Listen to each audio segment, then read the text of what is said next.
Buenas tardes, docente y compañeros. Mi nombre es Evelyn Cataña. Voy cursando el tercer semestre de la carrera de Derecho y hoy en la materia de Sociología Jurídica vamos a hablar sobre los aspectos sociológicos de los hitos legislativos del Ecuador. Leyes de manumisión de los esclavos y de manos muertas. Primero, en el siglo XVIII, la discusión sobre la esclavitud en el Ecuador venía desde este siglo, siendo el argumento económico el principal obstáculo para su abolición. Los propietarios de los esclavos se aferraban a ese argumento para mantener el sistema esclavista, pues representaban una importante fuente de mano de obra y de riqueza para la élite económica del país. En 1815, en el Congreso de Viena, celebrando ese año, se abordaron los horrores de la esclavitud y se buscó poner fin a esa práctica. Como resultado, Fernando VII emitió en 1817 una cédula real que prohibía la trata de esclavos tanto en la península ibérica como en los territorios americanos. Sin embargo, para esas fechas, el poder de Fernando VII en esas latitudes estaba muy debilitado debido a las efervescencias de las guerras de independencia.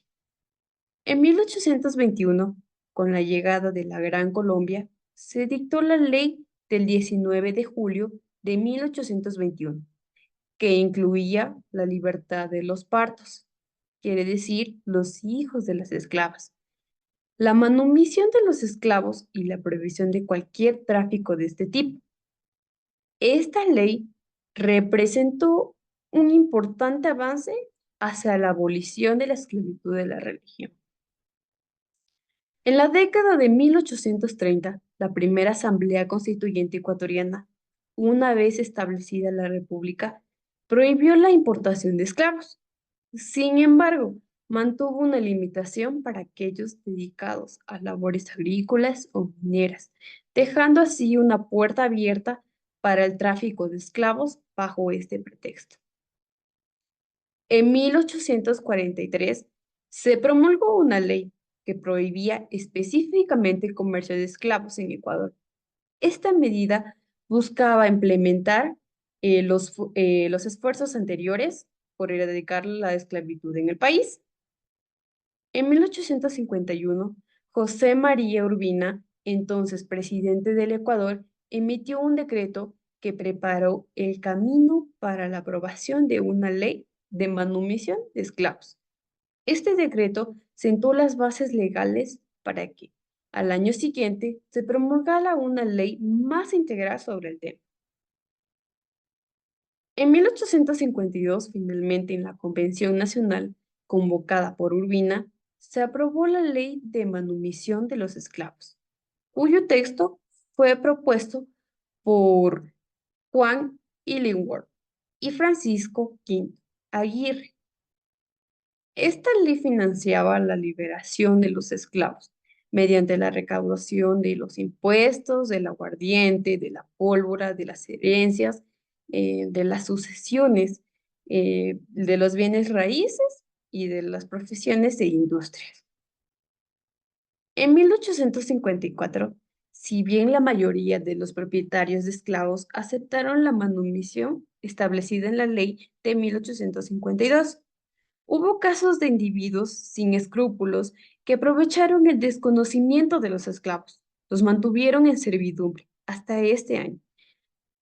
Esto se demuestra que, a pesar de los avances legales, la erradicación total de la esclavitud en Ecuador fue un proceso gradual y no extenso de dificultades.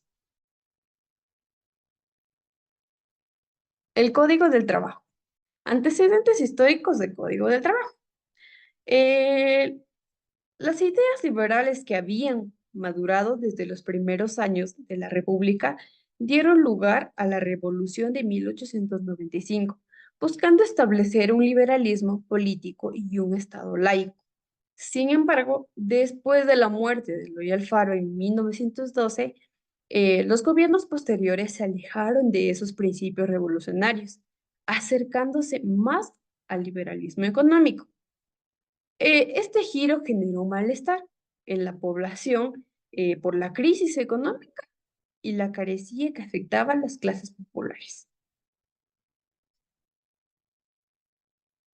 Los orígenes del Código del Trabajo.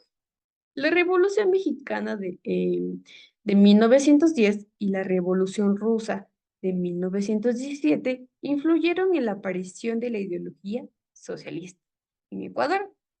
En 1925, un movimiento militar y ciudadano dio un lugar a la dictadura de Isidro Ayora, durante la cual se establecieron las principales leyes laborales, como la ley del contrato individual del trabajo y la ley de duración máxima de trabajo.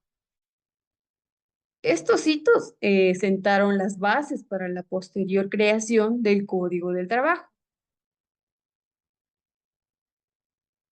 Consolidación del Código del Trabajo. Virgilio Guerrero, ex miembro de la Liga Militar, participó en la construcción del código, que se inspiró en la Ley Federal de Trabajo mexicana de 1931. El Código del Trabajo ecuatoriano fue finalmente expedido en 1938. Porque durante el gobierno de Enrique Gallo, tras los gobiernos dictatoriales de Páez y Enríquez Gallo, eh, esto representó la consideración de un marco legal que es laboral y refleja la transición desde el liberalismo económico hacia una mayor preocupación por los derechos de los trabajadores. Gracias por su atención.